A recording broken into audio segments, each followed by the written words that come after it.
반갑습니다. 금방 소개받은 대구 지속가능 발전협의회 오영석 사무처장이라고 합니다.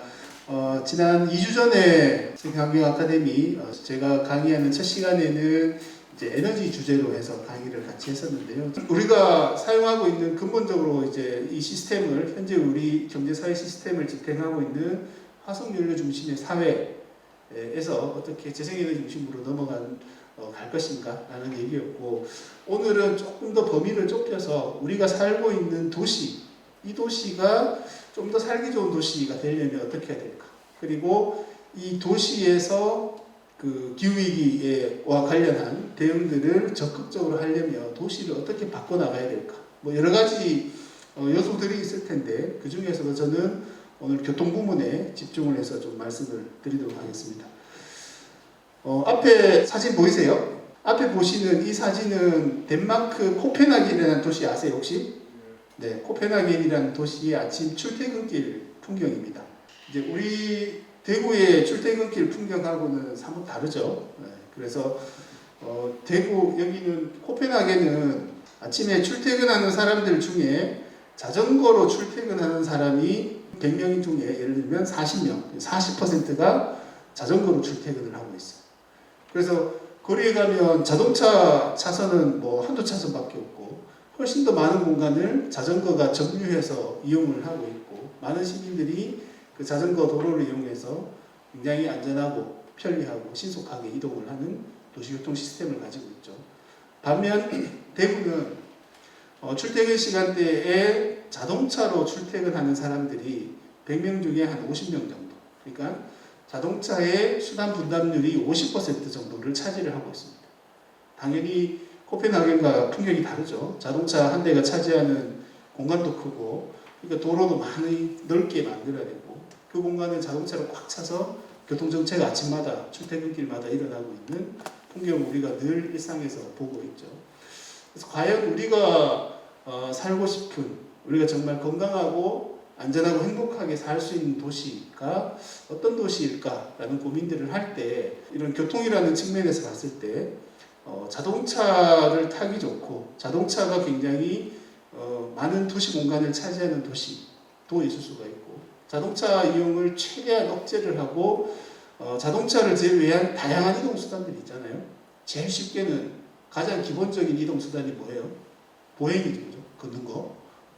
걷는 사람들이 편리하고 안전하게, 우리 막 골목길 걸어가면은 막 양쪽에 불법 주차되어 있고 뒤에 차 오면은 차 부딪히도록 옆으로 비켜줘야 되고 뭐 빵빵거리기도 하고 막 길 걸어가는 것 자체가 엄청 피곤하고 괴로운 일이잖아요. 물론 이제 7월부터 이제 도로교통법이 개정이 되어서 보행자 우선도로 제도가 시행이 됩니다. 혹시 들어보셨어요? 그 보행자 우선도로 제도가 뭐냐면 폭 8m 미만의 차선 구분이 없는 동네 골목길 이면도로에서 자동차보다 사람이 걸어가는데 우선권을 주는 거예요.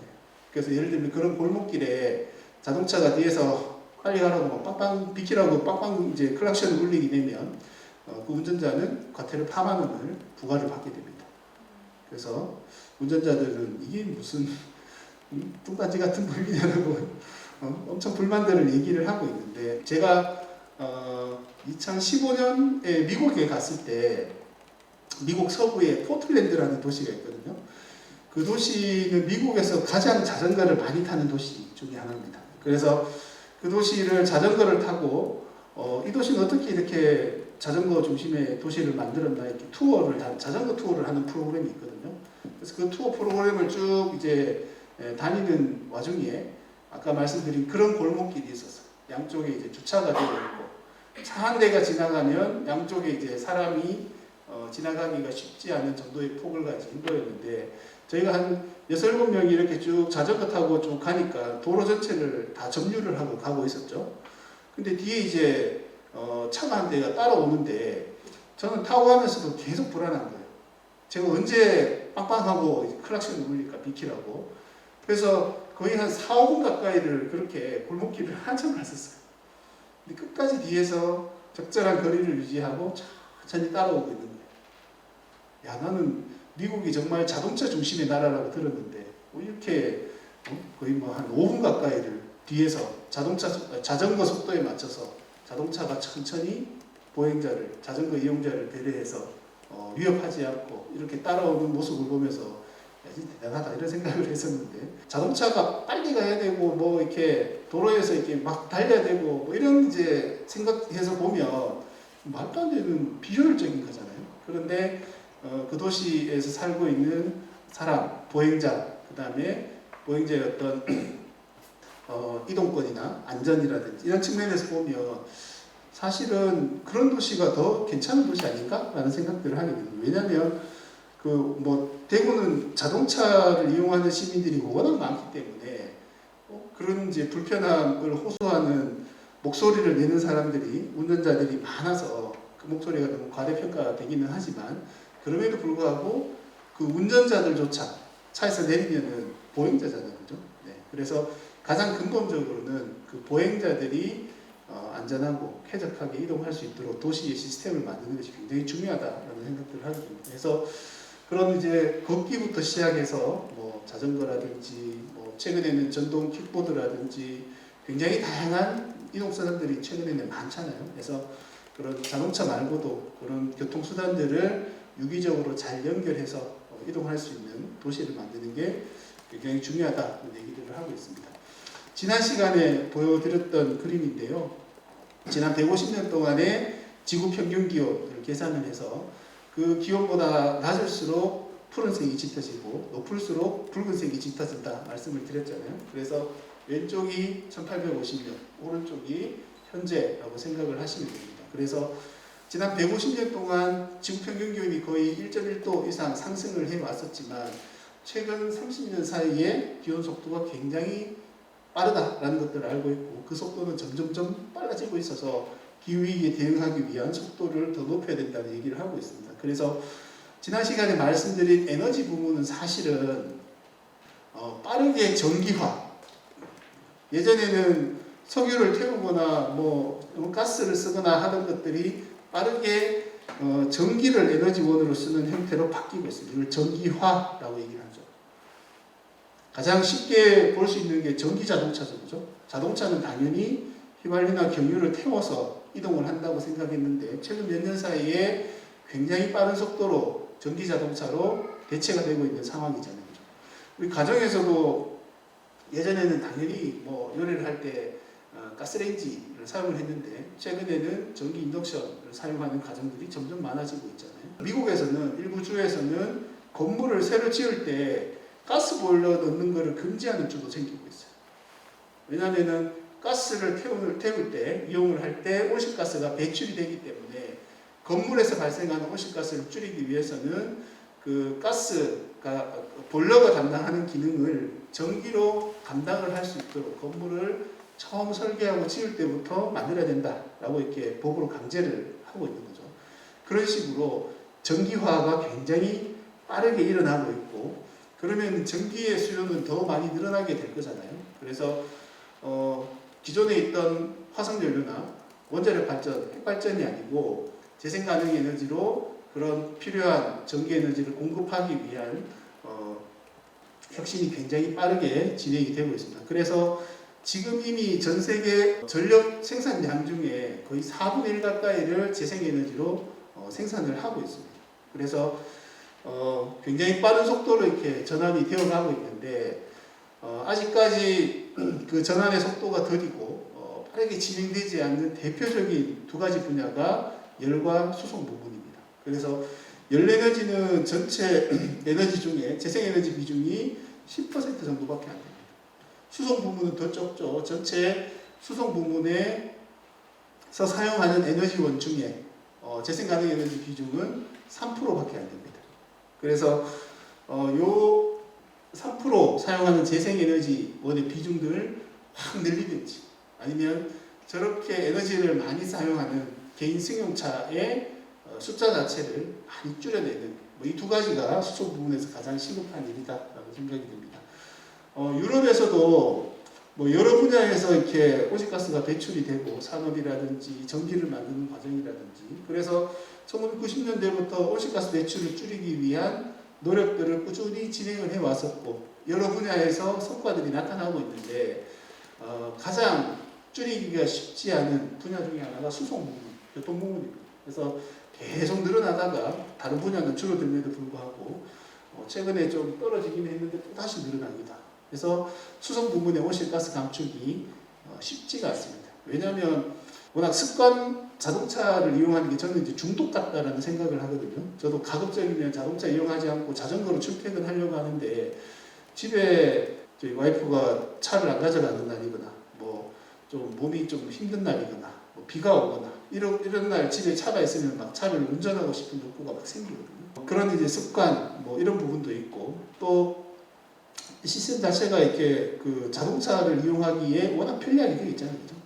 그 대중교통 이용하면 막 1시간씩 걸리는 거리를 차 타면 20분 만에 가니까 이런 이제 전반적인 구조가 함께 바뀌지 않는 게 사실은 쉽지가 않은 거죠. 그래서 굉장히 더디고 줄이는 게 쉽지가 않다는 얘기고 그리고 이제 지난 시간에 그 2030년까지 온실가스 배출량을 절반 수준으로 줄여야 2050년에 우리가 탄소 중립이 달성 가능한 경로로 갈 수 있다 이런 데 말씀을 드렸는데 그렇게 급격하게 2030년까지 온실가스를 절반 수준으로 줄이려면 시급하게 당장 해야 되는 두 가지가 있다고 말씀을 드렸잖아요. 첫 번째가 석탄 발전소를 빨리 퇴출시켜야 된다는 거였고 두 번째가 내연기관 자동차를 최대한 빨리 퇴출시켜야 된다는 거였습니다. 그죠? 그래서 지금은 자동차 메이커, 자동차를 만드는 회사들에서도 우리 2030년부터는 내연기관차 생산 안 할 거야.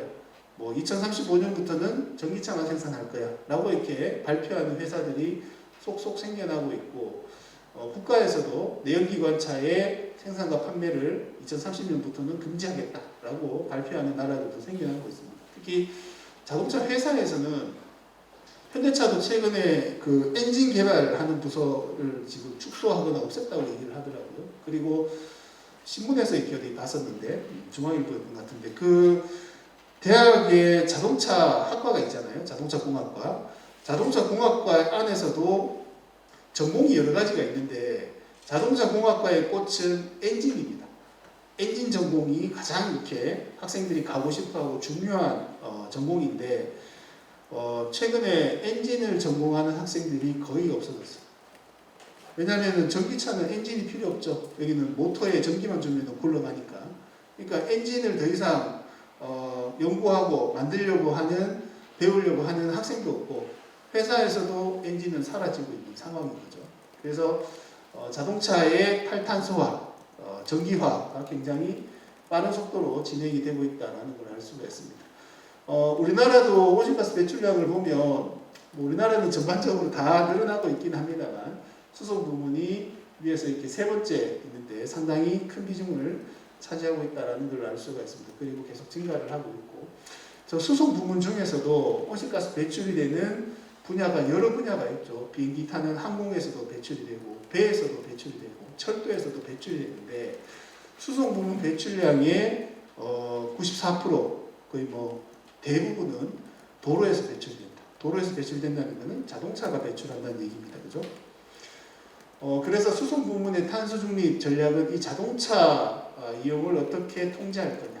이게 가장 핵심인데 크게 보면 접근하는 전략이 세 가지가 있습니다. 첫 번째는 이용 자체를 억제하는 혹은 이용 자체 자동차를 이용할 필요가 없도록 도시 구조를 만드는 겁니다. 두 번째는 사용하는 에너지원을 다른 수단으로 이제 개선하는 전환을 하는 방법이 있고 세 번째는 사용하는 연료의 효율을 높이거나 연료를 개선하는 세 가지 접근 방법이 있는데요. 수송 부문의 온실가스 저감, 우리 도시에서의 삶의 질, 교통 부문을 개선을 통한 뭐 이런 부분들을 고민을 하면서 2007년에 이클레이라는 그 국제기구의 진범한 사무총장님이 처음 생태교통이라는 개념을 창안을 해서 제안을 했습니다. 그래서 생태교통이라는 게 뭐냐면 걷기, 자전거, 대중교통, 그 다음에 공유교통, 그 다음에 이모빌리티는 뭐 전기자전거라든지 뭐 전동 킥보드라든지 이런 전기를 이용한 소형 이동 수단들이 다양하게 많죠. 그래서 이런 이동 수단들의 우선순위를 부여한다는 건 뭐냐면 아까 말씀드린 것처럼 도로에서 지금은 자동차가 막 빵빵거리고 막 속도가 빠른 게 먼저 막 가잖아요. 그런 게 아니라 이런 느리지만 이런 교통수단들이 안전하게 이동할 수 있도록 도로에서 권리를 보장하고 공간을 부여를 하고 뭐 그렇게 우선순위를 부여를 하는 거죠. 그래서 개인이 소유하는 차량에 의존하지 않고 통합적이고 포용적이고 친환경적인 이동수단을 훨씬 더 편리하게 이용할 수 있도록 도시의 교통 시스템을 만드는 것을 우리가 생태교통도시라고 얘기를 하고 있습니다. 그래서 2007년에 생태교통연맹이 처음 만들어졌는데요. 이게 생태교통이 영어로는 에코모빌리티거든요. 교통이 영어로 뭐예요, 근데? 우리가 교통이라고 할 때 모빌리티라는 단어를 잘 안 쓰죠. 모빌리티보다 이제 우리가 보통 이제 교통이라고 할 때 쓰는 단어는 트랜스포테이션이잖아요, 그죠? 네. 그래서 에코모빌리티는 에코와 모빌리티를 합친 말인데, 모빌리티는 교통 트랜스포테이션보다 훨씬 더 트랜스포테이션이라는 교통은 수단에 좀 집중을 하고 있다면 모빌리티는 이동할 수 있는 능력, 역량에 집중을 한다라고 생각을 하시면 돼요. 그래서 조금 개념이 차이가 있다라고 생각하시면 될 것 같고, 에코라고 얘기할 때도 두 가지 의미가 있습니다. 하나는 이코노믹, 경제적이다라는 의미가 있고, 또 하나는 에콜로지컬, 환경적이다라는 의미가 같이 있습니다. 그래서 에코모빌리티라고 얘기를 할 때, 경제적이라고 할 때 가능한 한 가볍고 부피가 작고 최소한의 에너지로 가장 저렴하게 이용할 수 있는 교통수단. 예를 들어서 뭐 청년들뿐만 아니라 하여튼 자동차를 구매를 하면 자동차 가격에 따라서 다르겠지만 평균적으로 구매하는 일반적인 자동차, 많이 구매하는 자동차를 기준으로 생각을 했을 때 한 해 그 자동차 구매로 인해서 내가 지출하는 비용이 거의 한 680만 원 정도가 된다는 통계가 있거든요. 그래서 예를 들면 자기 소득의 680만 원이면은 사회초년생이라든지 뭐 이런 그 청년들이나 뭐 이제 일반 근로자들 입장에서는 적지 않은 비용이잖아요. 그래서 그런 비용들을 들이지 않고는 이 도시에서 편리하게 이동할 수 없도록 만드는 것은 너무 좀 불합리한 일이잖아요. 그죠? 네. 그래서 그런 저렴한 교통수단으로도 편리하고 안전하게 빠르게 이동할 수 있도록 만드는 것들이 훨씬 더 이렇게 시민 개개인한테 경제적인 이득이 있다라는 것이고, 두 번째는 에콜로지컬, 생태적이라는 의미가 있습니다. 그래서 이런 생태교통수단들은 오염물질을 배출을 최소화하고 그 다음에 차지하는 공간도 되게 적습니다. 그리고 소음도 적고 나중에 폐기할 때 폐기물도 적게 배출하기 때문에 환경에 주는 영향이 적다. 그래서 에코모빌리티는 이런 여러 가지 복합적인 의미를 함께 담고 있다라는 겁니다. 그리고 우리가 이용하는 이동 수단들이 매우 다양하게 있는데, 이 그림은 뭐냐면 위에 있는 그림은 각각의 교통 수단들이 배출하는 온실가스의 양을 표시를 한 거고, 아래에 있는 그림은 각각의 교통수단들이 우리 도시에서 차지하고 있는 공간, 면적을 표시를 한 겁니다. 그래서 예를 들면 맨 왼쪽에 있는 게 우리가 일반적으로 타는 내연기관 자동차입니다. 그래서 저 내연기관 자동차는 1km, 혼자 내가 운전을 하면 1km를 가면 한 240g의 온실가스를 배출한다는 얘기죠. 옆에 보면은 두 명이 타고 있죠. 두 명이 타고 있으니까 1인당 배출량은 절반으로 줄어서 한 120g이 되는 거죠. 그 사이에 있는 자동차는 전기 자동차입니다. 전기 자동차는 오염물질을 배출 안 하죠, 그죠? 근데 그 전기를 뭘로 만들었느냐가 중요하겠죠, 그죠? 지금은 우리나라는 전력 생산의 약 40%를 석탄으로 만들고, 또한 30%는 천연가스로 만들고, 우리가 쓰는 전기의 한 70% 이상이 화석연료로 만들고 있는 거죠. 그래서 그런 전력망, 그런 전력 생산 시스템에서 전기 자동차는 친환경적이라고 할 수 있나? 라는 생각이 드는 거죠. 그래서 그런 전력을 사용했을 때 전기 자동차는 일반 내연기관차보다 온실가스 배출량이 적기는 하지만 상당량의 온실가스를 배출한다는 걸 보여주고 있는 거고요.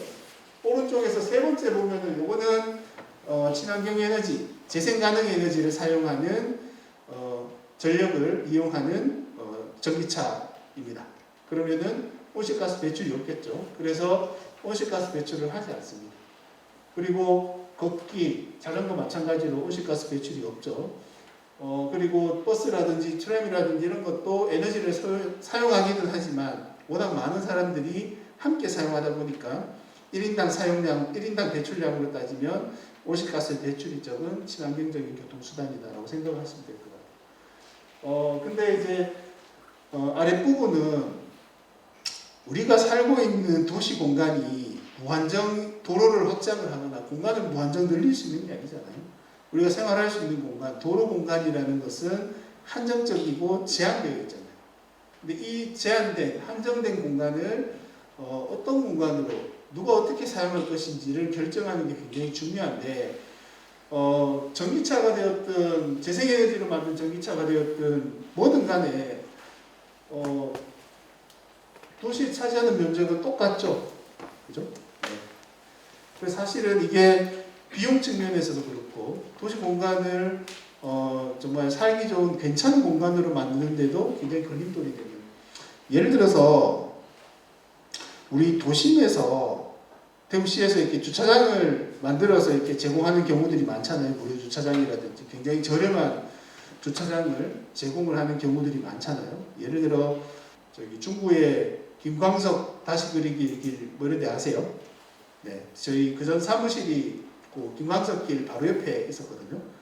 거기가 금요일 저녁이나 이제 주말이 되면 거기가 이제 옛날 이제 그 전통 재래시장이 있던 장소잖아요. 거기 담벼락에 이제 김광석 그림을 그려서 사람들이 많이 이제 찾는 이제 관광지가 된 건데 기본적으로 거기 오래된 시장이기 때문에 골목도 좁고 뭐 주차할 곳도 없어요. 그래서 주말에 사람들이 몰려서 차가 오기 시작하면 완전 이렇게 거의 뭐 마비가 됩니다. 그죠? 그래서 중구에서 여기가 대구의 중구의 대표적인 관광지니까 사람들이 조금 더 이렇게 이 공간을 편리하게 이용할 수 있도록 이제 주차장을 만들어서 제공을 해야 되겠다 생각을 한 거죠. 그래서 그 신천대로 옆에 그 이제 그 김광석길 끝나는 부분에 공영 주차장을 만들어서 지금 운영을 하고 있는데 차를 한 50대 정도 세울 수 있는 두 개 층으로 나눠진 주차장을 만들었어요. 그 주차장 만드는데 비용이 어느 정도 들었을까요? 그 차 한 대 주차하는 면적 만드는데 한 1억 정도가 들었어요. 그러니까 전체 한 60억 정도가 든 거거든요. 그러면은 차 한 대를 주차할 수 있는 공간을 만들기 위해서 대구시에 중구의 세금이 한 1억 정도가 들어가는 거예요.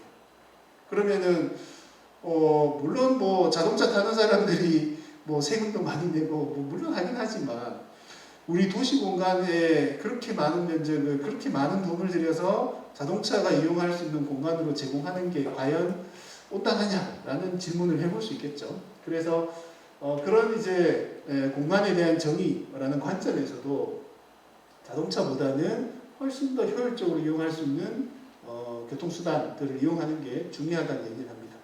이거는 이제 유럽에서 이제 실험을 한 사진인데요. 왼쪽은 자동차 60대가 이동하기 위해서 60명이 각각 차 한 대씩을 운전해서 이동하는데 필요한 도시공간의 면적을 사진으로 찍어서 보여주는 거고 가운데 있는 사진은 버스 한 대로 이동했을 때 버스가 차지하는 도시공간의 면적을 보여주는 것이고 오른쪽은 자전거로 이동할 때 얼마큼 차지하는지 보여주고 있습니다.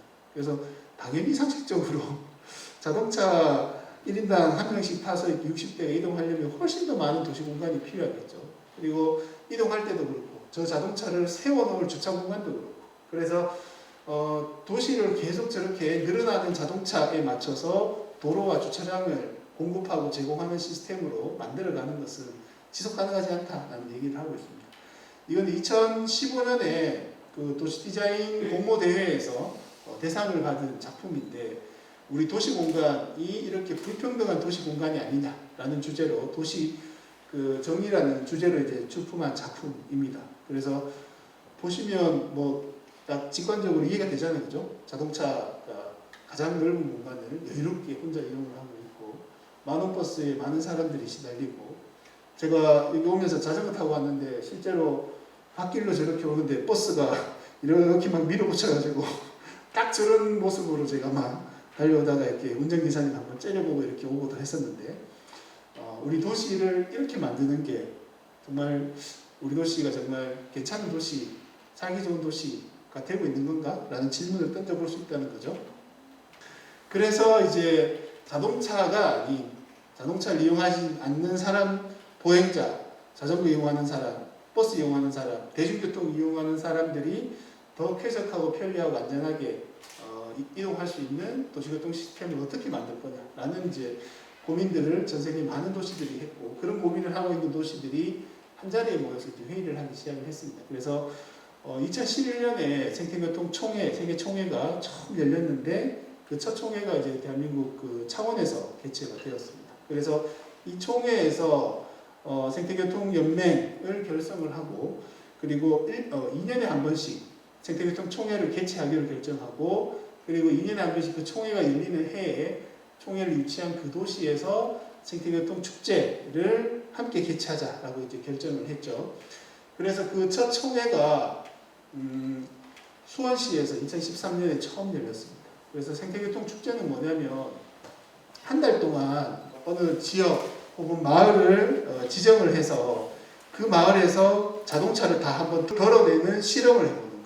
예를 들면 요 일대 어느 특정한 구간을 우리 자동차 없이 한번 생활해보자 라고 이렇게 주민들과 함께 의사결정을 하고, 한 달 동안 실제로 자동차를 다 빼서 어디 다른 곳에 갖다 놓거나, 아니면 길에는 당연히 없고 지하 주차장에 넣어놓거나 해서 다른 교통수단들, 미래 교통수단들을 그 마을 주민들한테 충분히 제공을 하고, 도시교통의 인프라도 자동차 중심으로 되어 있던 거를 사람 중심으로, 자전거 중심으로, 미래교통수단 중심으로 개선을 하고, 뭐 이렇게 해서 한 달 동안 실제로 시민 주민들이 생활을 해보는 거죠.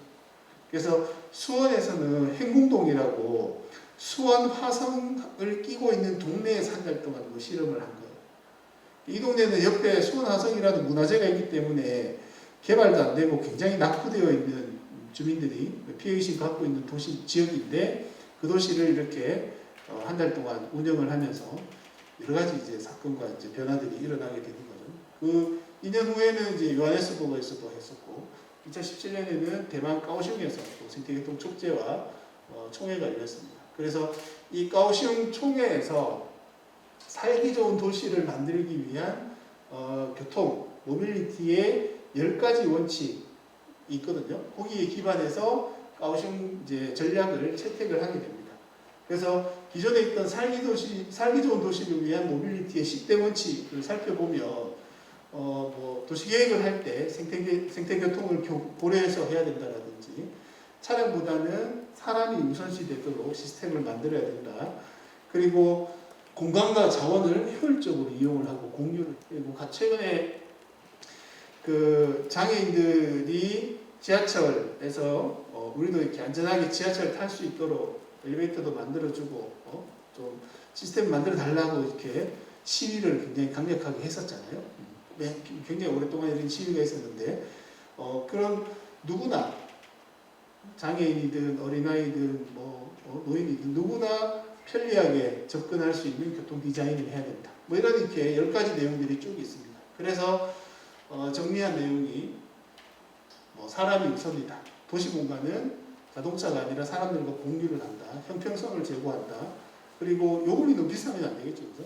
우리 그 젊은 청년들이 많이 이용하는 그 전동 킥보드가 사실은 타보면은 좀 요금이 부담스러우실 거예요. 저도 한 번씩 타면은 왜 이렇게 많이 비싸지? 이런 생각이 드는데, 물론 이제 그렇다고 막 20분씩 30분씩 장거리를 가는 건 아니지만, 주요 간선교통축이나 지하철역에 가기 위해서 이제 빠르게 이동할 때 택시보다는 좀 저렴하고 버스보다는 좀 더 비싸고, 하지만 굉장히 신속하게 이동할 수 있는 교통수단인데, 근데 이제 그럼에도 불구하고 좀 가격이 부담스러운, 예를 들면 청년들이 차를 안 가지도록 대구시가 지원을 할 수 있잖아요. 그 이제 전기차를 사는데 1인당 2천만 원씩 지원을 하기도 하고, 수소차를 사는데 1인당 4천만 원씩 지원을 하기도 하는데, 청년들이 차 없이 편리하게 이동할 수 있도록 지원하는 정책도 저는 충분히 할 수 있다라는 생각이 들고, 지금도 이미 청년들 정책하는 다양한 정책들이 있는데 그 중에 예를 들면 저는 그 청년들은 아직 차 없는 사람들이 많잖아요. 대중교통을 많이 이용을 하고. 근데 그런 대중교통과 이런 전동 킥보드, 뭐 공유 자전거가 통합 요금제 혹은 환승이 가능하도록 만든다든지 뭐 그러면은 내가 전동 킥보드 타고 가서 버스를 타면은 버스 요금 1,100원만 내면 되는 뭐 그렇게 시스템을 만들 수 있잖아요. 그 지금 그 권영기 시장님 공약 중에 추진하려고 했다가 이렇게 못했던 것 중에 하나가 버스하고 택시하고 환승하는 제도를 하려고 하다가 이제 이게 타당한지를 용역을 줬는데 용역 결과도 별로였고 뭐 주민들도 이런 걸 왜 하냐고 하여튼 반대도 많았고 뭐 그래서 택시 기사들은 엄청 원했는데 그래서 못했던 정책이 있거든요. 뭐 이제 뭐 그런 정책도 사실은 상상을 해서 할 수 있는데 버스와 하여튼 다른 여러 교통수단들을 매끄럽게 연결하는 뭐 그런 환승제도도 충분히 가능하다라는 생각들을 합니다. 그게 이제 6번째 있는 통합적이고 불편 없이 연결되도록 한다라는 겁니다. 그죠? 여러 교통수단들을 이용하는데 요금 체계도 다 다르고 이 교통수단을 이용할 때 사용하는 그 교통카드랑 이거 이용할 때 사용하는 교통카드가 또 다르고 뭐 이러면은 불편해서 이용할 수가 없잖아요. 그죠? 교통카드 하나만 딱 있으면은 이제 지역에 있는 모든 교통수단들을 통합된 요금 체계에서 이용할 수 있으면 훨씬 더 편리하게 이용이 가능하겠죠. 그리고 이제 사용하는 에너지를 탄소 배출이 되는 화석연료 대신에 재생에너지 중심으로 전환을 한다는 거고 자율주행차에 대한 얘기가 있는데 조심스럽습니다. 그래서 자율주행차는 개인이동 수단보다는 공공교통수단에 우선적으로 좀 도입을 해보는 게 좋겠다. 이 정도 의견들도 내고 있습니다. 그렇게 그리고 9번이 좀 저는 처음에 지금 무슨 말인가 생각했었는데 도시의 영공을 보호한다 이렇게 되어 있는데 지금 이렇게 시장 후보들 중에 그 에어택시 도입하겠다고 얘기하시는 분들이 계시죠, 그죠? 막 도심에 이게 그 교통 정체가 워낙 심각하니까 하늘을 날아서 이렇게 가는 특히 수성구 이쪽 일대에서 막 시범 사업도 하고 했었잖아요. 그래서 그걸 도입하겠다라고 얘기를 하고 있는데 그 부분에 대해서도 조금 유보적 조심스러운 태도를 하고 있습니다. 이 하늘 공간에 막 그런 게 막 날아다닌다 생각을 하면 도시가 어떨까라고 이렇게 잘 상상이 안 되는데 그래서 이런 원칙에 입각해서 많은 도시들이 여러 도시교통체계 변화를 위한 실험들을 하고 있고 뭐 그 이전부터도 이런 도시교통체계를 전환하기 위한 노력들을 해오고 있는 많은 도시들이 있습니다. 대표적인 도시 중에 하나가 저는 뉴욕을 소개를 드리고 싶은데요. 뉴욕 하면은 이게 막 엄청 번잡하고 자동차로 붐비는 뭐 그런 이제 모습이 떠오르잖아요. 근데 이 뉴욕에서 2005년 중반부터 브로드웨이 프로젝트, 아니 월드클래스 스트리트 프로젝트라는 걸 추진을 하면서 뉴욕시에 있는 도로를 세계적인 수준의 도로로 전환하는 프로젝트를 추진을 좀 한 겁니다. 그래서 대표적인 프로젝트 중에 하나가 브로드웨이 프로젝트인데요. 브로드웨이는 뉴욕 도로가 이렇게 격자로 반듯반듯한데 그 격자를 이렇게 대각선으로 쭉 가르는 도로가 하나 있잖아요. 그래서 그 대각선 도로하고 만나는 지점들이 이런 타임스퀘어라든지 이렇게 삼각형으로 희한한 구조의 공간이 만들어지는 곳들인데 그런 곳들이 타임스퀘어가 이름은 스퀘어 광장이잖아요. 광장인데 그전엔 광장이 없었죠. 왜냐하면 타임스퀘어 앞에 다 자동차가 다니고 있었는데 근데 그 타임스퀘어 앞에 진짜 이제 광장을 만든 거예요. 자동차 통행을 금지시키고 거기에 시민들이 이렇게 앉아서 쉴 수 있고 걸어 다닐 수 있도록 광장을 만들어 준 거죠.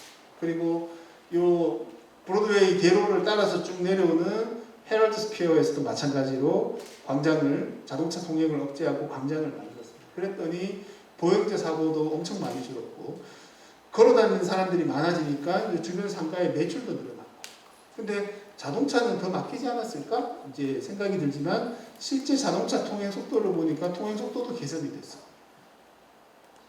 사람들이 저기 차 가지고 가면은 답이 없다 생각하니까 여기 나갈 때 차 안 가져가.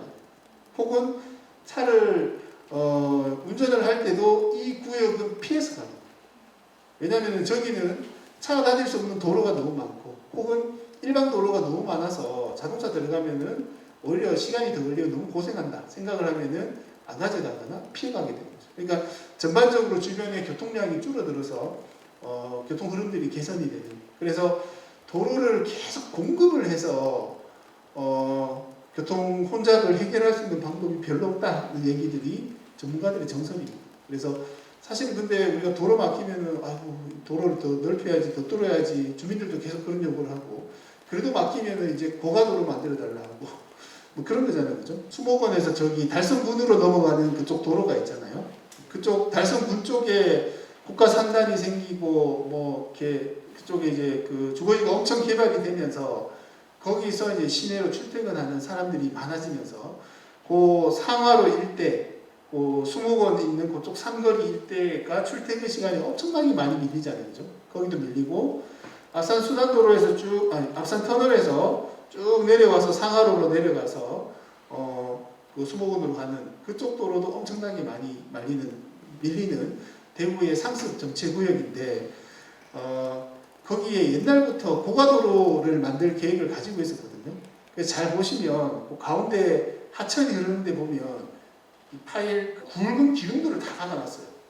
나중에 이제 고가도로 만들면 그 위에 얹으려고. 근데 지금 거기 이제 고가도로를 만들 건지 지하도로 만들 건지 둘 중에 이제 선택을 해서 결정은 지하차도 만드는 걸로 결정이 나서 공사를 지금 시작을 했습니다. 그래서 이제 둘 중에 뭐 해야 되는지를 결정하는 회의를 할 때, 서면으로 회의를 할 때 고가도로를 만들면 거의 4km 정도 구간이거든요. 예산이 한 3천억 원 정도 들고 지하로 하면은 한 3,400억 정도 들게요. 4km 도로 만드는데 그러면은 그냥 고가로 해도 되지 않나? 이렇게 생각을 했는데 고가로 만들면은 주변의 주민들이 민원이 엄청나게 많이 나오겠죠. 보기도 싫고 막 소음 문제도 있고 뭐 여러 가지 이제 대책들이 추가로 더 들어가야 되기 때문에 실제로는 3천억보다 훨씬 더 들어서 지하로 하는 것과 크게 차이가 나지 않고, 그래서 우리 그냥 지하로 해버리는 게 민원도 없고 훨씬 더 효율적이다라고 이제 판단을 해서 이제 지하로 지금 진행을 하고 있는 거죠. 그런 식으로 도로를 계속 공급하는 방식은 거기 이제 도로 생겨서 잘 뚫린다 하고 이제 사람들이 차를 더 가지고 나오게 되는 현상들이 있어서 전 세계적으로 이렇게 도로를 공급해서 교통 혼잡을 해소한 사례들이 거의 없다고 생각하시면 될 것 같습니다. 그리고 우리가 만든 도로들이 그 완전한 도로, 컴플릿 스트리트가 아니다라는 얘기를 하는 건 무슨 말이냐면 도로는 자동차만 이용하는 곳이 아니잖아요, 그죠? 자동차도 이용하고 그 도로교통법에 그 차의 정의를 보면 자동차뿐만이 아니라 우마차도 차로 돼 있고 자전거도 차로 돼 있어요. 도로교통법에서 도로를 달릴 수 있도록 돼 있거든요. 그리고 사람들이 횡단을 해서 건너다니기도 하고, 그래서 자동차뿐만 아니라 다양한 교통수단, 많은 사람들이 함께 이용하는 곳인데 지금의 도로는 자동차의 이동, 자동차의 통행에만 관심을 갖고 만든 완전하지 않은 불완전한 도로다. 그래서 이거를 조금 완전한 형태의 도로로 만드는 프로젝트도 이렇게 진행을 하기도 합니다. 그래서 차도도 있지만 자전거 도로도 있고 버스 차로도 있고 이렇게 도로를 만드는 거죠. 그리고 썸머 스트리트라고 해서 한 뉴욕 시내 한 10km 구간에 매년 여름마다 차 없는 거리를 만들어서 거기서 시민들이 자유롭게 걷거나 자전거를 타거나 운동을 하거나 할 수 있는 공간들을 만들어 주는 거죠. 그 뭐 시내 가운데 이렇게 워터 슬라이드를 만들기도 하고, 그리고 건강 측면에서도 미국이 심각한 사회 문제 중에 하나가 비만이잖아요. 그 연령이 높은 음식들을 먹는데 몸을 적게 움직이니까 이제 비만 문제가 발생을 하는 거잖아요. 그래서 몸을 많이 움직일 수 있도록 뭐 이렇게 그 자동차를 덜 타는 것 자체가 몸을 많이 움직이는 일이기도 하죠. 그래서 걷거나 자전거를 타거나 하는 것들이 이동도 하면서 운동을 하는 수단이기도 하고, 그리고 동네 곳곳에 일부러 어디 놀이터를 찾아간다든지 체육관을 찾아간다든지 하는 과정이 사실은 번거롭기 때문에 운동하기가 쉽지 않은 것도 있어서 집을 나오면은 골목길이 운동장이고 골목길이 놀이터고 뭐 그렇게 만들어가는 것이 도시계획 관점에서 굉장히 중요하다는 얘기들을 하고 있습니다. 그래서 현대인에게 찾아온 건강의 위기가 곧 도시계획의 위기다라는 얘기도 합니다. 왜냐하면은 도시계획이 자동차 중심의 도시, 자동차 이용이 편리한 도시를 만들다 보니까 현대인들이 심각한 질병들이 자동차를 너무 과도하게 이용하면서 만들어졌다. 이런 얘기들을 하고 있는 거죠. 프랑스 파리도 최근에 몇 년 사이 굉장히 극적으로 변화를 하고 있는데요. 파리 플라조가 뭐냐면 플라조가 해변이라는 뜻이거든요. 파리에도 대구처럼 신천처럼 이렇게 세느강이 있고 그 강변 양쪽으로 자동차 전용 도로가 있습니다. 그래서 그 도로가 프랑스의 이제 조르주 뽕피두 대통령이 있을 때 만든 도로인데 이름이 이제 뽕피두 고속도로거든요. 근데 이런 이제 자동차 전용 고속도로를 사람들에게 돌려준 거예요. 2004년에 베르트랑 델라노에 시장이 생각했던 도시정책에서 가장 중요한 게 어떻게 하면 도시의 이 공공공간을 자동차가 아니라 시민들에게 돌려줄 수 있을까라는 고민을 했었고 그래서 아까 보셨던 파리플라주라는 프로그램을 여름철에 7, 8월 달에 이제 주말마다 이제 자동차를 한 5km 도로를 통제를 해서 시민들이 걷거나 쉴 수 있도록 공간을 만들었는데 아까 말씀드린 딜라노에 시장 후임 시장이 안히달고라는 여성 시장인데요. 이 시장님은 한 발 더 나가서 그 세느 강변의 보행자 도로를 영구화, 그러니까 여름철만 하던 거를 1년 연중 내내 그 도로는 차가 못 다니는 도로로 만들고 있어요. 그래서 지금은 이렇게 늘 사람들이 이렇게 걸어 다닐 수 있는 공간으로 완전히 바뀌어버리게 된 거죠. 이 제안을 이제 대구에서도 시민단체들도 이렇게 몇 번 제안도 하고 했었는데 대구가 신천 프로젝트를 하고 있는 거 혹시 아세요? 그 신천이 대구 도심을 가르는 중요한 인공 하천이잖아요. 그래서 이 신천에 더 많은 시민들이 편리하게 접근을 하고 그 수변 공간을 활용하고 누릴 수 있으면 좋겠다라는 생각을 하고 신천 프로젝트를 진행을 하는데 시민들이 신천을 이용하는데 제일 문제점 혹은 어려운 점이 뭐냐 물어봤는데 냄새가 너무 많이 난다는 거예요.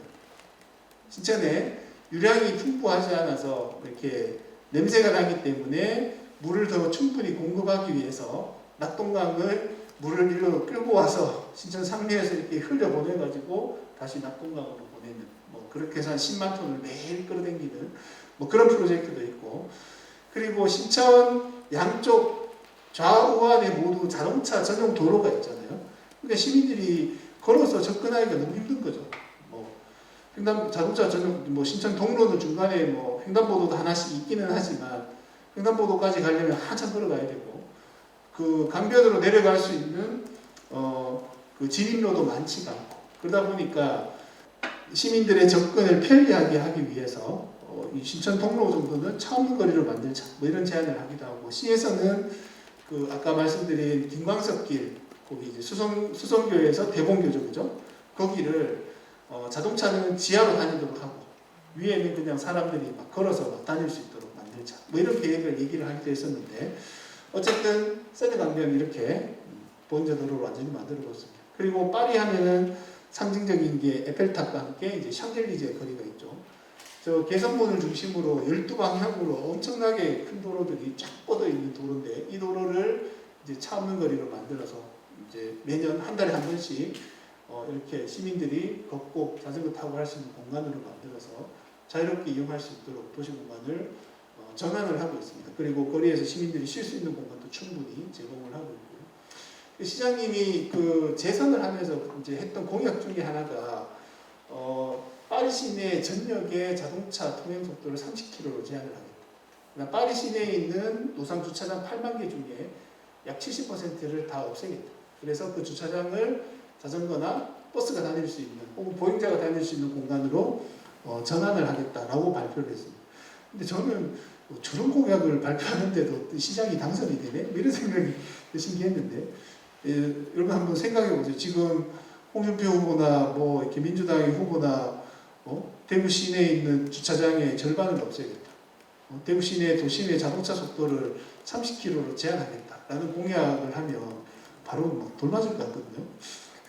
그래서 이런 공약을 하는데도 시민들이 지지하고 시장을 지지하고 재선이 되는 비결이 뭘까 이런 고민들을 혼자 많이 했었는데 어쨌든 자동차 속도는 안전 문제하고 가장 직결이 되어 있는 문제입니다. 그래서 우리나라도 작년에 이제 국토교통부에서 5030을 시행을 했잖아요. 간선도로는 50km, 생활도로는 30km 이렇게 속도 제한을 했고 대구시도 전체적으로 이렇게 속도가 다 하향 조정이 되었는데 네 군데 구간은 아직도 60km 유지하고 있는 공간이 있죠. 그래서 이제 각 속도별로 피해가 얼마나 나는지를 실제로 실험을 해보면 그전에는 달구물대로도 그렇고 우리 다 70km였잖아요. 그죠? 네. 70km에서는 부딪히면은 거의 90%가 사망입니다.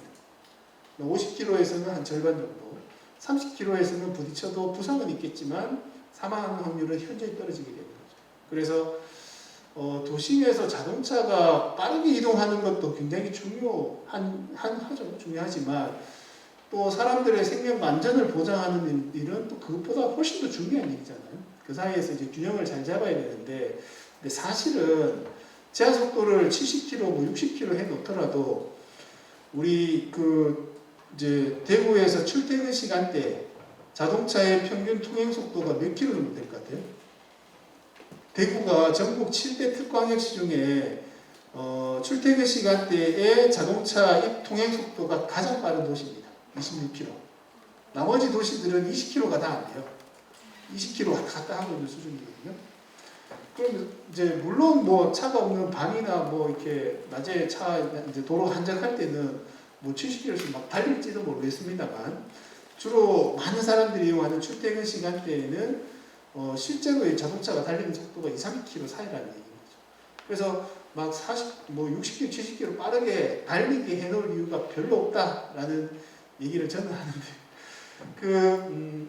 최근에 이제 새 정부가 들어오면서 여기에 대한 이제 민원이 법을 만들 때부터 이 제도를 시행할 때부터 자동차 운전자들은 불만이 엄청 많았거든요.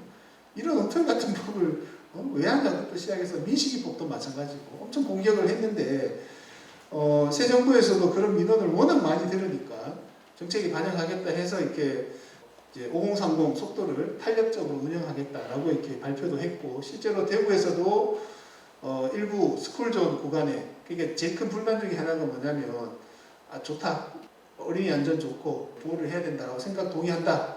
근데 그 스쿨존이라는 게 학생들의 안전을 보장하기 위한 건데 학생들이 다니는 낮 시간대는 오케이. 근데 밤에 아무도 없는데, 학생도 없는데 그때까지 거기를 그러면 30km로 설설 기어서 가야 되냐, 이게 제일 큰 불만이거든요.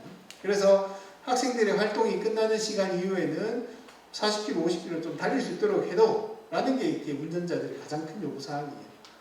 그래서 일부 구간을 야간에는 제한 속도를 40에서 50으로 다시 이렇게 상향하는 조치들을 검토하고 있고, 지금 여기는 저기거든요. 경북대학교 정문 밑에 내려오면 대연시장이나 하여튼 그쪽 구간인데 거기부터 일단 50km로 이렇게 다시 조정을 하겠다는 겁니다. 그래서 저게 합리적일 것 같기는 한데, 또 한편에서는 도시 사람들과 만날 가능성이 있는 도시공간 도로에서는 기본적으로 차가 30km 이상 다니지 않도록 이게 시간이 지나면 문화가 되고 정착이 되잖아요. 그죠? 예, 그렇게 좀 일관성 있게 만들어가는 게 필요하지 않나? 라는 생각도 들기는 하는데, 어쨌든 굉장히 좀 논란이 되고 있는 상황입니다. 뭐 자동차 주차장 막 치우고 있기도 하고, 터널도 이제 자동차 못 다니도록 그렇게 하기도 하고, 이달구 시장의 재선 공약 중에 이제 가장 세계적으로 유명해진 공약 중에 하나가 이제 15분 도시죠. 그래서 팬데믹으로 이렇게 이동이 불가능해진, 막 다니지를 못하니까 동네에서도 자동차 없이 걷거나 자전거로 15분 이내에 우리가 살아가면서 필요한 여러 서비스들을 제공받고 활동을 할 수 있는 도시, 15분 만에 이제 도시에서의 쾌적하고 행복한 삶이 가능한 도시를 만들겠다라는 게 15분 도시죠. 여기 핵심은 자동차 이용을 하지 않고도, 그러니까 걷거나 자전거로, 자동차 타고 막 10km씩 막 이렇게 멀리 가서 생필품 사오고 뭐 쇼핑하고 이런 게 아니고 우리 동네에서 걸어서 자전거로 이렇게 다닐 수 있는 도시교통 체계를 만든다는 게 가장 핵심적인 내용입니다. 그래서 여러 가지 이제 15분 도시의 원칙이 있는데 그 첫 번째 원칙 중에 하나, 첫 번째 원칙이 도시의 리듬을 바꿔라입니다. 그 전에 도시의 리듬이라는 것은 빠르다는 얘기죠. 도시가 막 굉장히 막 정신없이 사람들도 막 이제 많이 다니고 자동차 속도도 빠르고 막 시골 사람들 서울 가면 막 코 베인다고 할 정도로 그렇게 정신없는 도시, 리듬이 굉장히 템포가 빠른 도시죠. 근데 그 템포를 느리게 만드는 게 굉장히 중요하다는 얘기들을 하고 있는 거죠. 그 유럽뿐만 아니라 남미에서도 이런 혁신적인 교통 정책들을 실험하는 도시들이 굉장히 창의적인 도시들 시장님들이 많은데 대표적인 분 중에 하나는 엘리키 페냐로사라는 콜롬비아 보고타의 시장님입니다. 이 시장님이 뭐 여러 명언들 많이 하셨고 저 굉장히 좋아하는데 이런 얘기를 하셨어요. 진보적인 도시란, 정말 괜찮은 살기 좋은 도시란 가난한 사람들까지 자가용을 타는 곳이 아니라 부유한 사람들도 대중교통을 이용하는 곳입니다. 그리고 또 이런 말씀도 하셨는데 30달러 자전거를 타는 시민도 3만 달러 자동차를 타는 시민만큼 대접받아야 합니다. 그것이 복지입니다. 이런 얘기를 했거든요. 97년에 이제 처음 시장이 되셨는데 보고타라는 도시는 정말 악명 높은 도시죠. 저는 대기오염이 굉장히 심각한 도시라고 이제 알고 있었는데 제가 몇 년 전에 갑자기 드라마 제목이 생각이 안 나는데 나르코스인가요? 콜롬비아가 이렇게 전 세계에 굉장히 중요한 마약 생산 공급지잖아요. 그 마약을 유통하던 콜롬비아 세계 최대의 마약상의 주 활동지가 보고타였고 드라마를 보니까 정말 저런 데서 어떻게 살지라는 생각이 좀 들 정도로 정말 도시가 정상적인 제 기능을 못하고 있다는 생각이 들었는데 실제로 이제 페냐로사 시장이 시장 선거에 나가고 이제 캠페인을 하던 당시에 보고타 시의 상황은 뭐 마약, 뭐 인신매매, 뭐 살인, 뭐 이런 일들이 비일비재하게 일어나는 도시였거든요. 근데 보고타 페냐로사 시장이 선거 캠페인에 시민들한테 연설을 하면서 어떤 얘기 했냐면 제가 우리 보고타 시민들을 미국 시민들보다 경제적으로 잘 살게 할 수는 없습니다. 하지만 훨씬 더 행복한 시민으로 만들 수 있습니다. 이런 얘기를 했었거든요. 어쨌든 당선이 되었고 가장 먼저 했던 일이 범죄와의 전쟁도 아니고 마약과의 전쟁도 아니고 제일 먼저 했는 일이 자동차와의 전쟁이었어요. 그래서 우리 도시에 있는 이 거리에서 도로에서 자동차가 아니라 이 거리를 시민들이 걸어서 혹은 자전거로 이 거리를 점유할 수 있는 도시를 만들어야 좋은 도시가 될 수 있다라는 생각을 가지고 도시를 바꿔나갔습니다. 그래서 시행했던 게 차 없는 거리, 보고타에서는 시클로비아라고 얘기를 하는데요. 시클로가 이렇게 스페인 말로 자전거라는 뜻이고 비아는 거리라는 뜻이잖아요. 그죠? 그래서 매주 일요일마다 도심 전역을 이렇게 차 없는 거리로 만들어서 운영을 하고 있습니다. 그래서 지금은 오전에 7시부터 오후 2시까지 7시간 동안 차 없는 거리를 운영을 하는데 이 도로는 보행자나 자전거 이용자나 인라인스케이트나 누구나 이제 차 말고는 다 이용을 할 수 있고요. 그 도로를 막는 그 거리의 연장 구간이 120km가 넘습니다. 도로 연장이 120km면은 여기서 부산까지 가는 거리보다 더 길잖아요. 그죠? 네. 대구에서 120km 도로를 막는다고 생각을 하면 대구 뭐 주요 도로는 다 차가 안 다닌다고 생각하셔야 될 것 같아요. 그죠? 그 대구에서 가장 핵심 간선 도로가 달구벌 대로잖아요. 동쪽에 저기 경산에서부터 저쪽 끝에 계명대학교 넘어서 지금 서재까지 연결이 되는데 그게 한 30km 정도 되잖아요. 그죠? 네. 그런 달구벌 도로의 구간 한 4개 정도를 막는 이제 차 없는 거리로 매주 운영을 하고 있다는 얘기인 거죠. 그래서 WHO 세계보건기구에서도 시민들이 건강한 도시를 만드는 데 있어서 여러 가지 이제 사업들이 있는데 가장 대표적인 역점 사업 중에 하나로 보고타의 시클로비아 프로그램을 적극적으로 도입해서 운영할 필요 있다라고 이렇게 권고를 하고 있는 상황입니다. 그리고 BRT라고 해서 버스에 많은 시민들이 편리하게 이동할 수 있는 시스템을 만들었는데 세계에서 가장 수송 능력이 큰 BRT를 보고타에서 운영을 하고 있거든요. 이 BRT 시스템을 처음 이제 구상을 하고 실행을 한 도시가 이제 꾸리찌바라는 도시인데, 이 꾸리찌바의 자이메 르네르라는 시장님이 처음 이제 이 BRT 시스템을 도입을 했었거든요. 이 시장님은 왜 이거를 처음 생각을 했냐면, 대중교통이 그 교통 정체에 이제 걸린다라는 것은 옳지 않다고 생각을 했거든요. 그래서 보통은 이제 그러면은 일반적으로 대도시들은 이제 지하철을 만들죠. 한국도 그렇고 서울, 부산 이런 큰 도시들은 다 지하철이 있잖아요. 근데 지하철은 돈이 엄청나게 많이 들거든요. 1km 만드는데 지금 정확히 기억이 안 나는데, 하여튼 예를 들면 저기 감산역에 출구가 원래 이쪽에 두 군데밖에 없었는데 자꾸 아파트가 생기고 나니까 이쪽에도 이제 출입하는 사람들이 많아져서 출구를 2개 만들어 달라고 요청을 해서 이렇게 최근에 여기 출구 2개를 새로 만들었거든요. 그 출구 2개 만드는데 돈이 22억이 들거든요. 어쨌든 그 지하철 1km 만드는 데는 돈이 엄청나게 많이 드는데, 근데 여기 브라질 꾸리찌바 같은 도시는 돈이 없는 거예요. 그런 돈이. 그러면은 돈은 많이 들지 않고 시스템은 지하철처럼 이용할 수 있도록 만들면 좋겠다 생각을 한 거죠. 그래서 이 버스를 지하철처럼 이용할 수 있도록 버스에 전용 도로, 버스만 다닐 수 있는 도로를 주고, 그리고 차량을 2대 3대 연결을 한 굴절 버스를 도입을 해서 한 대가 수송할 수 있는 능력을 높이고, 그렇게 해서 땅 위에 지하철을 만든 거예요. 그래서 실제로 서울의 버스 중앙 차는데도 사실은 이걸 보고 가져온 건데 그냥 중앙에 도로만 준 거예요. 근데 이제 더 중요한 거는 이제 사람들이 타고 내릴 때 빠르게 타고 빠르게 내려야 되고, 뭐 그래야 이게 이제 많은 사람들이 이용할 때 정차해 있는 시간들을 줄일 수 있어서 정시성도 높이고 빨리 이동할 수 있잖아요. 근데 우리 한국에 있는 BRT 시스템들은 다 그냥 옛날에 앞으로 사람들이 뭐 심지어는 앞으로 사람들이 내리고 나면 그쪽으로 사람들이 이제 요금 찍어서 타고 이런 시스템으로 되어 있잖아요. 근데 여기는 요 원통형 저 정류장들이 다 있어요. 그 정류장에 들어갈 때 이미 요금을 결제를 하고 들어가요. 지하철처럼.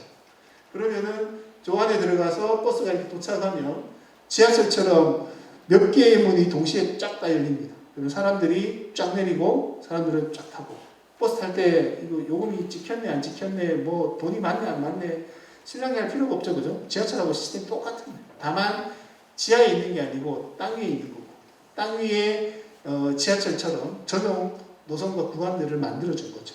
뭐 이렇게 했더니 지하철 건설비 100분의 1도 안 드는 거예요.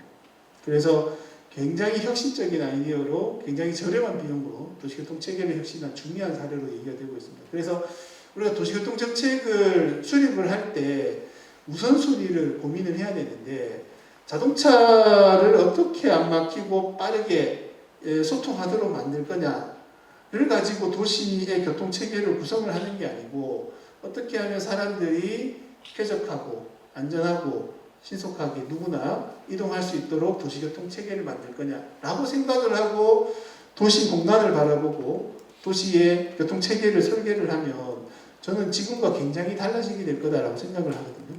그래서 이렇게 교통정책의 우선순위를 어떻게 설정하는지가 굉장히 중요하다고 생각합니다. 그래서 2015년에 유엔에서 우리가 지속가능한 삶을 위해서는 필요한 지속가능 발전 목표 17가지를 채택을 했는데, 이 각 목표들을 이행하는 데 있어서 생태교통이 굉장히 중요한 수단입니다. 특히 생태교통의 가장 대표적인 수단 중에 하나가 자전거죠. 그래서 아까 보셨던 이제 덴마크라든지 네덜란드라든지 이런 곳에서는 자전거 이용과 관련되는 인식 개선, 문화 형성, 그다음에 인프라 투자를 굉장히 적극적으로 하고 있는데, 자전거가 어떤 편익이 있는지를 굉장히 다각도로 분석을 해서 정보들을 제공을 하고 있습니다. 그래서 자전거 단순히 환경에만 좋은 게 아니라 경제에도 도움이 된다는 얘기를 하는데, 요거는 네덜란드도 그렇고 덴마크에도 비슷한 연구들이 다 있어요.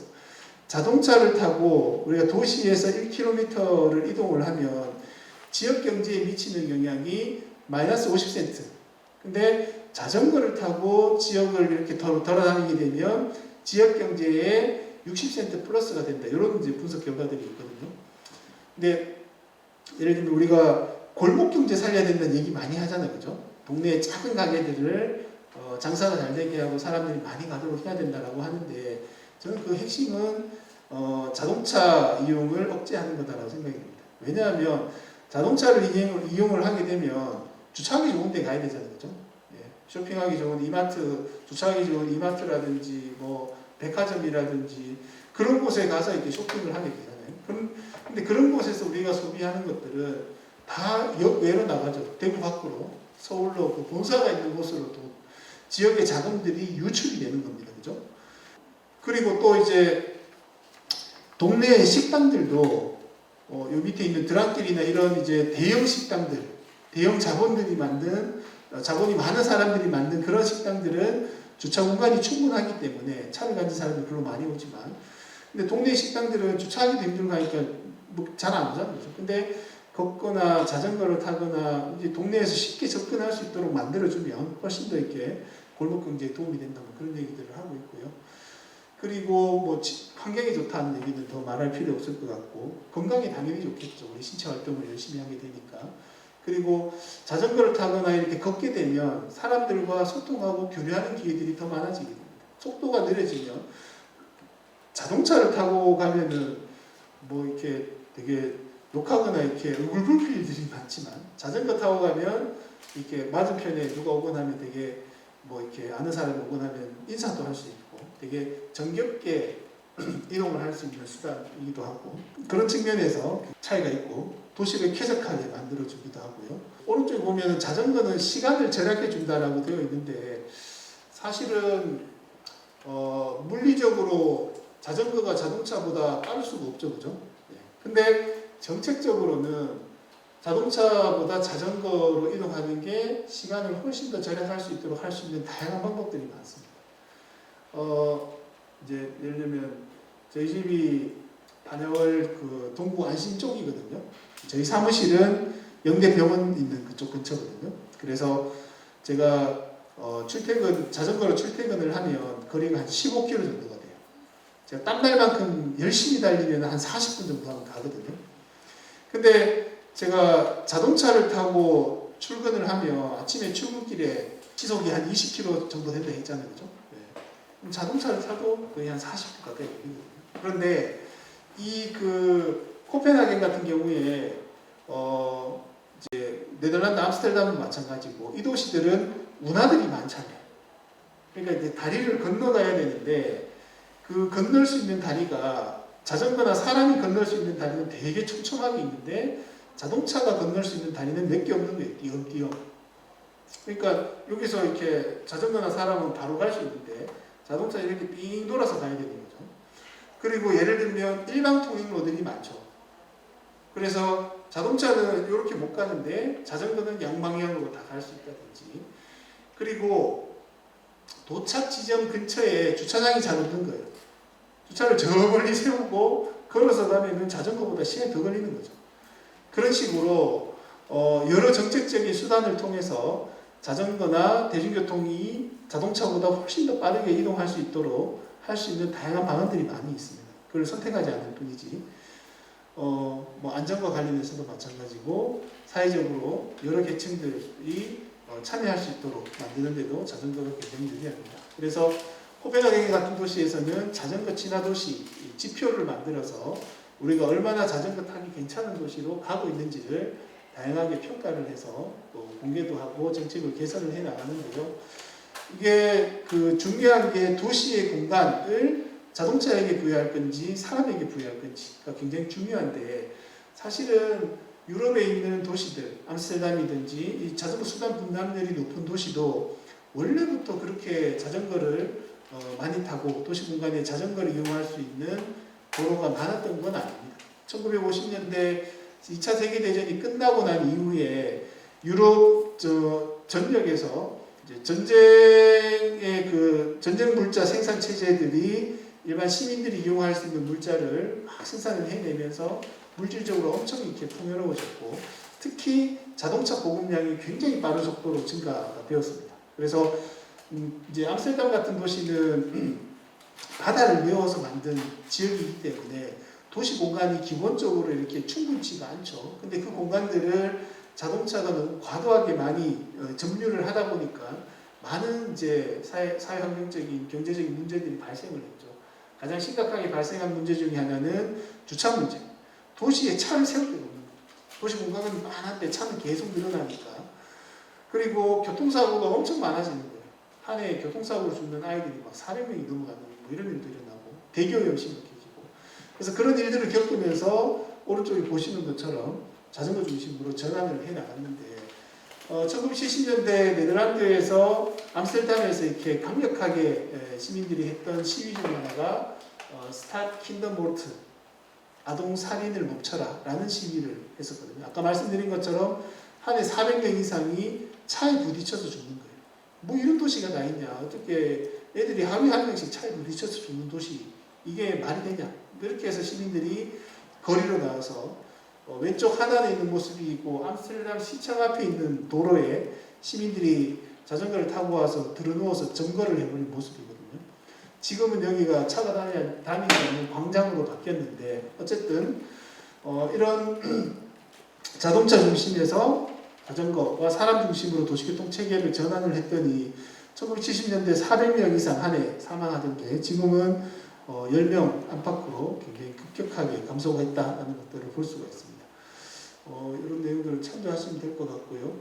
그래서 저렇게 전환을 하는 데 있어서 중요한 게 여기에 대해서 공감하고 동의하는 시민들이 얼마나 많은가 저는 굉장히 중요하다는 생각이 듭니다. 앞서 말씀드린 5030 정책들을 정부가 의지를 가지고 시행을 했음에도 불구하고 자동차 이용자들이 계속 반대 의견을 내고 민원을 넣게 되니까 이 주 정책 결정하는 사람 시민들이 이게 진짜 불편한 모양이다 라고 생각을 하고 다시 이제 퇴행적으로 막 가게 되잖아요. 근데 5030 자동차 속도를 줄여서 굉장히 이익을 보거나 좀 더 편리해지거나 이익이 되거나 더 안전해지거나 더 편익이 생긴 시민들도 많이 있을 거잖아요. 근데 그런 시민들은 5030 해서 너무 좋아요 뭐 이런 얘기 전화해서 안 하잖아요. 그죠? 네. 민원이라는 게 부정적이고 불만들을 보통 말을 하니까. 그래서 사실은 2015년도에 대구시에서도 달구글 대로를 계속 도로를 공급하는 방식으로 교통 문제를 해결하기 쉽지 않다는 생각을 했었고, 그래서 여기 한 차선씩을 좀 줄여가지고 왕복 10차선이잖아요. 그리고 왕복 8차선으로 만들어서 한 차선을 버스 전용차를 주든지 자전거 전용차를 주든지 좀 자가용 이용을 좀 줄이고 이런 다른 친환경적인 교통수단을 확대하도록 전환을 좀 해봐야 되겠다 생각을 했는데 시민들이 여기에 대해서 어떻게 생각하는지가 궁금한 거예요. 그래서 그때 시민 원탁 회의에서 시민들한테 그걸 물어봤습니다. 그래서 세 가지를 물었는데 생활권 도로의 불법 주차, 그죠? 다 이제 불법으로 주차를 하고 있잖아요. 그래서 그 강력 단속하는 데에서 어떻게 생각하는지, 도심의 차량 속도를 그때는 60km, 70km였으니까 이거를 50km로 하향 조정하는 것에 대해서 어떻게 생각하는지, 그리고 달구글 대로로 10차로를 8차로로 축소하는 것에 대해서 어떻게 생각하는지 물었는데 요 시민들은 찬성이 30%, 반대가 70% 정도, 세 개 다 비슷하게 그렇게 나왔어요. 근데 요거 하기 전에 전문가들은 따로 물었거든요. 전문가들은 반대로 찬성이 70%, 반대가 30%. 근데 이제 시에서는 시민들이 반대하니까 못하니까 하고 이렇게 손들고 그냥 덮어버렸어요. 지금도 그냥 계속 그러고 있는 거죠. 그래서 이제 이런 이제 시가 정책 방향을 갖고 고민을 할 때 그 정책을 채택하고 실행할 수 있도록 지지하고 응원하는 시민들의 어떤 세력, 어떤 시민들의 어떤 인식의 공감대 이런 것들을 만드는 게 굉장히 좀 중요하겠다라는 생각들을 많이 하고 있습니다. 그래서 세계적으로도 그런 자동차와의 전쟁이 뭐 한국만 아니고 전 세계적으로 다 했거든요. 그래서 자동차가 이미 점유하고 있는 공간을 다른 교통수단들이 뺏어오기가 쉽지가 않습니다. 그래서 그 기득권을 허물어뜨리기 위한 사회적 공감대와 시민들의 직접적인 실천 행동이 다양한 형태로 펼쳐지는데 가장 대표적인 게 이제 뭐 자전거 대행진 같은 게 있죠. 이렇게 누드가 굉장히 강력한 정치적 의사를 표시하는 방법 중에 하나거든요. 그래서 전 세계 60개 넘는 도시에서 이런 식으로 이렇게 의사를 표시를 하기도 하고 뒤에 적힌 메시지가 뭐냐면 You own a car, not the road. 그러니까 당신은 차를 소유한 거지 도로를 소유한 게 아니다. 그래서 도로를 자동차만 이용할 수 있는 공간으로 생각하고 그렇게 운영하는 건 문제가 있다는 얘기를 하고 있고요. 크리티컬 매스라는 것은 핵물리학에서 인계 질량이라고 얘기를 하는데 핵 폭발이 일어나기 직전의 그 단계를 크리티컬 매스라고 하거든요. 이 운동을 처음 시작했던 샌프란시스코의 그 활동가들이 한날 다큐멘터리를 보는데 자전거가 한 명 지나갈 때는 막 자동차가 빵빵거리기도 하고 위협하기도 하고 막 그 타고 갈 수가 없는 수준. 근데 자전거 타는 사람이 2명, 3명 계속 늘어나면서 일정 지점 한 10명 정도가 되니까 자동차들이 자전거를 배려하고 피해가기 시작합니다. 그래서 자전거가 도로에서 안전하게 정당하게 권리를 인정을 받고 달릴 수 있는 그 임계 지점을 만드는 운동이 크리티컬 매스 운동입니다. 그래서 그 헝가리의 부다페스트 뿐만 아니라 전 세계 샌프란시스코, 런던, 베를린 전 세계 많은 도시에서 이런 운동들이 함께 진행이 되고 있습니다. 대구에서도 이런 활동들을 쭉 해왔었는데요. 제가 이 활동을 대학 때부터 쭉 했었거든요. 그래서 이게 대학 시절에 맨 앞에 있는 게 전데요.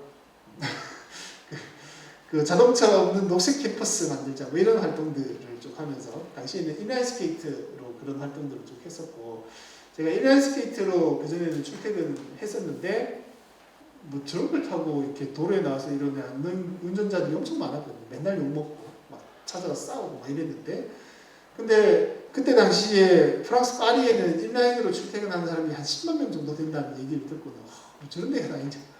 그리고 매주 금요일과 일요일마다 이렇게 수만 명이 도로에 나와서 함께 도로를 정비하고 있는 인라인 대행진도 매주 진행이 된다. 그래서 파리를 이렇게 직접 찾아갔습니다. 그때 저희 처장님하고 같이 이렇게 가서 이렇게 보기도 하고 한국에서 2002년 10월 달에 처음으로 인라인 대행진 3,000명이 모였거든요. 여기가 공평 내거리입니다. 내거리에 11월 달에 사람들이 모여서 수성로까지 이렇게 인라인 스케이트를 타고 갔다가 달려오기도 하고 이렇게 막 수천 명, 만 명씩 도로를 막 점유하는. 근데 요거는 법적으로 이렇게 조금 규정이 애매해서 하여튼 경찰청 지침에 따라서 한 번에 확 사라지게 됐었고 자전거를 타고 도로를 점유하는 이런 행사들도 오랫동안 운영을 해왔습니다. 그리고 신천 동로를 좀 차 없는 거리로 운영을 하면 좋겠다라는 메시지를 계속 좀 요청을 했었고 실제로 오전 8시, 7시부터 난 12시까지 차가 다니지 않도록 통제를 하고 자전거를 이용할 수 있도록 하는 프로그램도 운영을 하기도 했었고요. 그리고 시민들이 일상에서 출퇴근을 할 때 그 휴대폰 앱 에코바이크를 통해서 내가 오늘 몇 킬로를 자전거로 이동했는지 그래서 온실가스를 얼마나 줄였는지 확인할 수 있도록 하고 다른 도시들과 서로 경쟁하는 프로그램들도 함께 운영을 하고 있습니다. 그래서 탄소 중립 시대라는 게 단순히 에너지원을 화석연료에서 재생에너지로 전환하는 게 아니라 우리 일상에서 근본적인 변화와 전환이 일어나야 된다는 생각을 하고 우리 인식에서도 그런 전환이 함께 만들어져야 된다는 생각을 하게 됩니다. 아까 15분 도시에서 첫 번째 원칙이 도시의 리듬을 바꿔라라고 제가 말씀을 드렸는데요. 제가 좋아하는 이철수 판화 중에 이런 판화가 있거든요. 밑에 뭐라고 적혀 있냐면 자동차로 빠르게 지나가는 사람에게 1m의 코스모스 길은 한 개의 점에 불과합니다. 그러나 천천히 걸어가는 사람에게는 이 가을을 남김없이 담을 수 있는 아름다운 꽃길이 됩니다. 그래서 우리가 화석연료 시대, 산업성장 시대, 개발 시대에는 막 빠르게 이동하고 저기 가서 엄청 많이 생산하고 막 이렇게 많이 벌고 이게 굉장히 중요한 시대였는데 탄소중립 시대는 그런 게 아니라 조금 천천히 가고 느리게 가고 하더라도 조금 적게 만들고 하더라도 그 과정에서 훨씬 더 깊이 있게 삶을 관조하고 느낄 수 있고 체감할 수 있는 그렇게 삶의 질이 높아질 수 있는 시대를 만드는 게 굉장히 중요하다라는 생각을 하게 됩니다. 그래서 이제 성장에서 이제 성숙의 시대로 전환해야 된다 이런 얘기 하잖아요. 그래서 이 교통 부문에서도 자동차를 타고 먼 거리를 빠르게 이동하는 게 최선이 아니다라는 생각의 전환들이 필요하다는 생각을 하고, 끝으로 그레타 툰베리가 위기가 위기 해결책이다 이런 얘기를 했는데, 우리 현재 겪고 있는 기후위기가 굉장히 심각하다라는 인식의 확산, 공감대가 굉장히 넓게 퍼지면 우리가 예전에는 상상하지 못했던 굉장히 과격한 자동차의 도로 막 이제 10개 차선 차지하고 있는 거를 반 이상을 막 뺏는다든지, 아예 차가 못 다니는 도심 구간을 만든다든지, 이런 과격한 정책들도 시민들이 그거 필요해? 라고 이렇게 수용할 수 있는 시민들이 더 많아질 수 있다는 거죠. 그래서 이런 위기 인식들을 더 많은 시민들이 함께 했으면 좋겠다라는 생각, 그리고 이것들을 바꿔서 전환을 해서 충분히 또 기후위기에 대응을 할 수 있다라는 믿음과 희망도 함께 가지는 시간이었으면 좋겠다라는 생각입니다. 이상입니다. 마치겠습니다. 고맙습니다.